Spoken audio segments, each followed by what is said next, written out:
Welcome again. This is your host, James Easley of Two Birds and the Cowboys. What we have today is we have the remarks and reactions of one half of Two Birds and the Cowboy, Matrix 101, and Moses Motown for his half of the Cowboys as the NFL kicked off its first ever virtual 2020 NFL Draft. Stay tuned to see the reactions from our host to you, to your home. Here comes Two Birds and a Cowboy.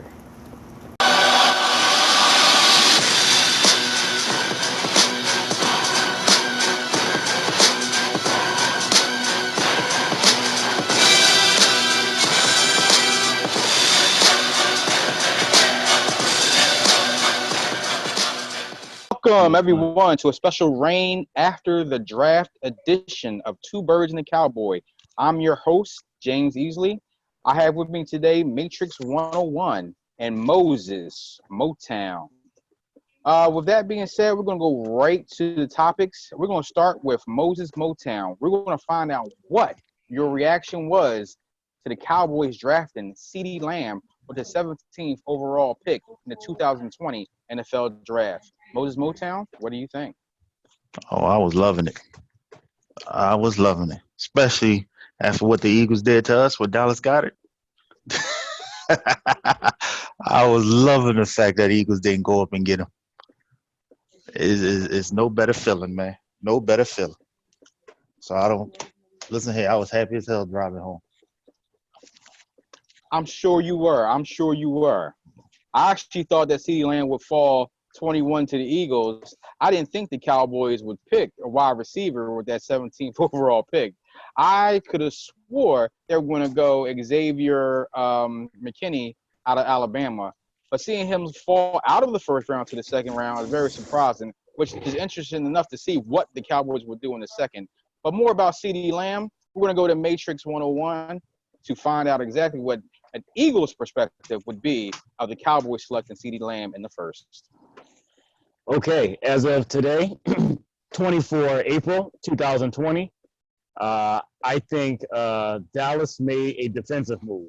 They pretty much made a defensive move and or luxury pick because I look at Dallas's top needs and I see that as being safety. I see that as being cornerback, center, and defensive tackle. I think Jerry, who was by himself with his daughter, he just could not resist taking a playmaker. So he went ahead and grabbed a guy very close to home, CeeDee Lamb out of Oklahoma, not too far from Texas. And he was also thinking, no way in the world did he want to see CeeDee Lamb fall to the Eagles. So I don't think it solves Dallas's core issues. But, hey, they did get a great player.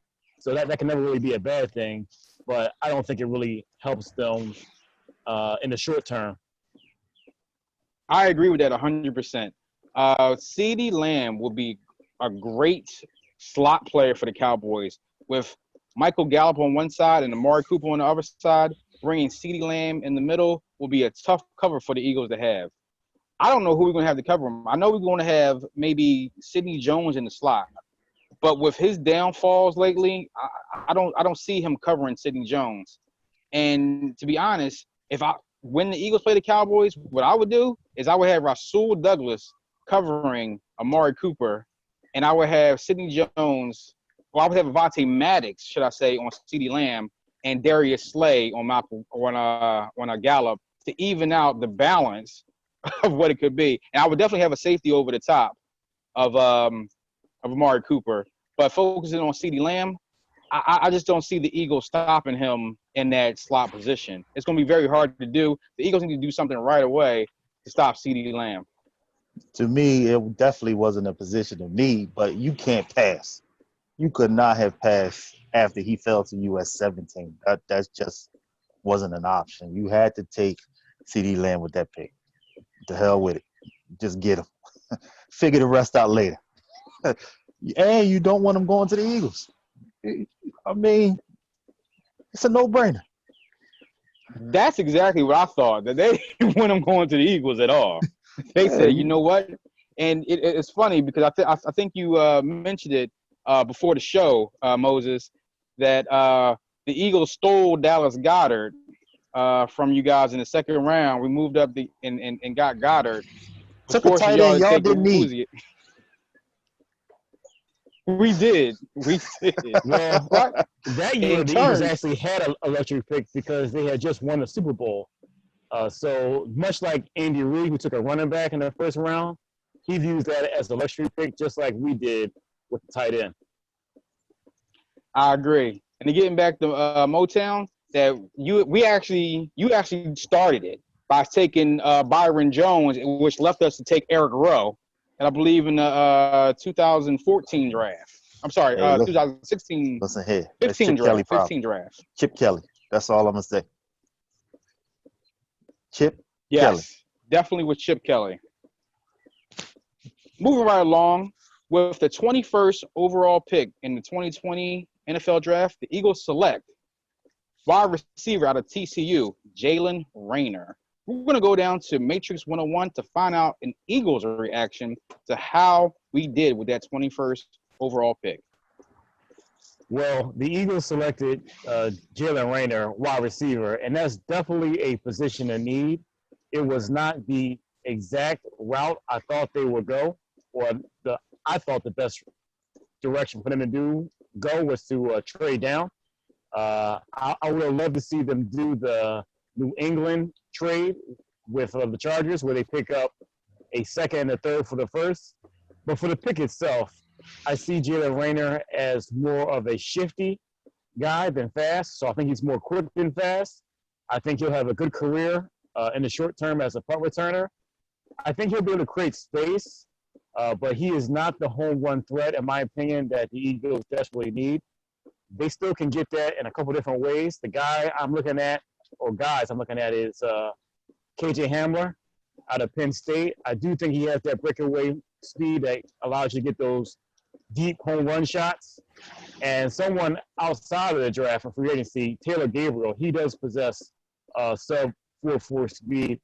So that could be a route that Eagles general manager Howie Roseman goes if he's not able to get his deep threat in the draft. I don't care how he does it, as long as he does it, because the receiving core, I think, is the part of the offense that needs the most help. I mean, there's other things he has to address, but specifically for that pick, I think it is a okay or good pick, but I don't think it's a great pick.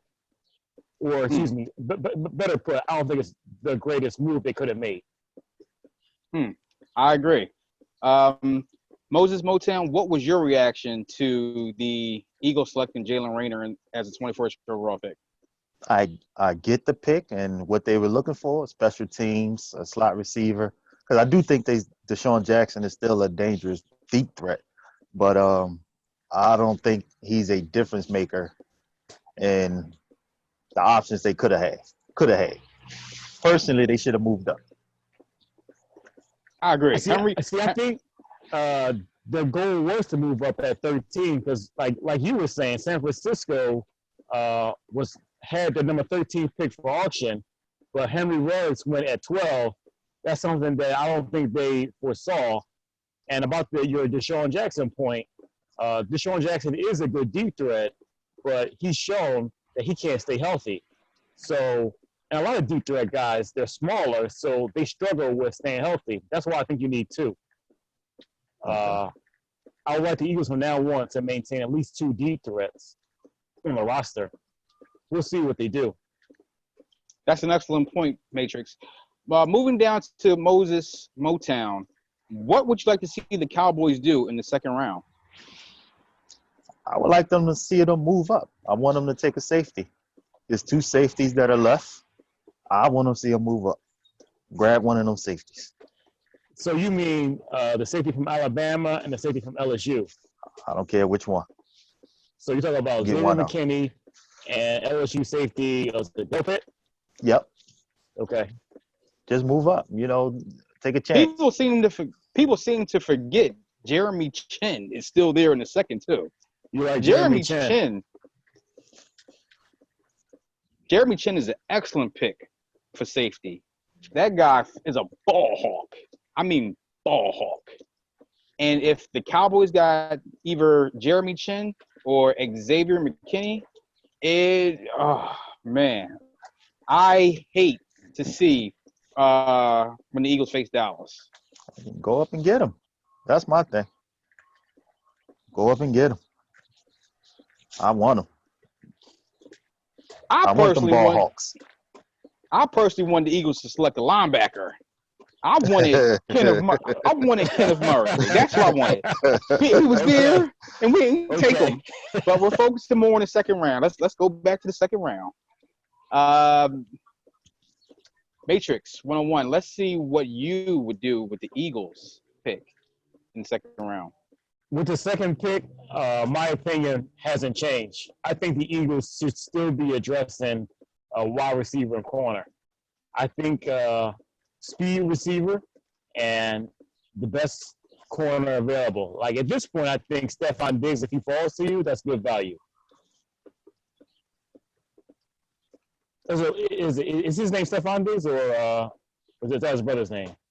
That's his brother's name. He's Trayvon Diggs. He's Trayvon Diggs. Yeah. Trayvon Diggs, if he's there, I think that's good value.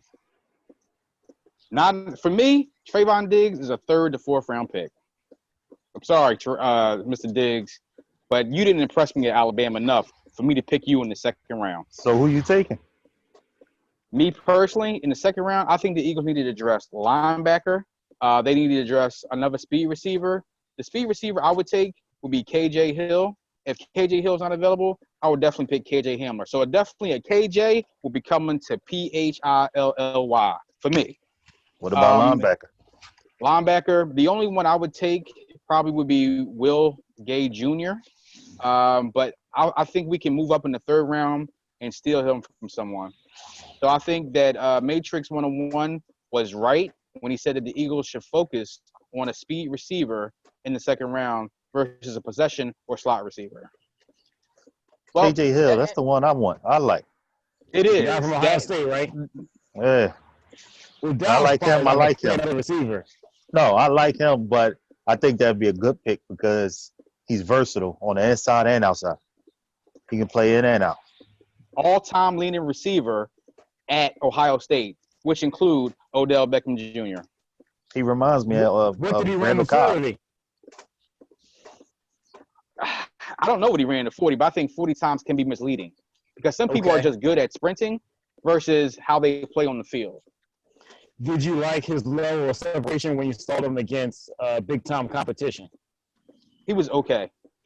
I give you the fact, and I can see where you're leading to, that KJ Hamler did run away from a lot of players, a lot of big-name schools and big-name defenders, but he's also 5'9", 185 pounds, and no one can see him, right. Which can be a benefit. I also suggested that the Eagles keep 2 speed receivers because of that at all times. I think we can agree that either way the Eagles go with some type of speed receiver, it will work out for them in the long run. That's exactly what we need. Do they get rid of Alshon? Oh, yeah. Alshon has to go. Alshon. So you're going to need a big body receiver. We do have one.